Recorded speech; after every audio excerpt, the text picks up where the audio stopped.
So, Frank, I'm wondering, sometimes people say that APIs break when agents start using them or that bad things happen. What's happening there?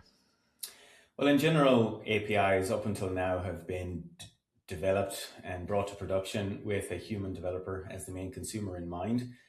Humans work with APIs in different ways that agents do.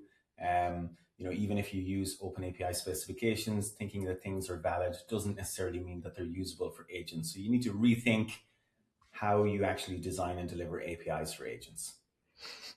So, to some extent, you could say it's just a different class of consumer or a consumer that just behaves a little differently, right? Something along those lines.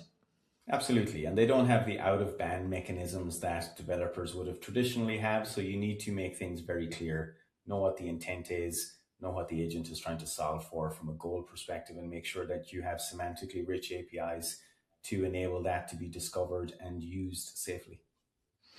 Okay, sounds reasonable. Thanks.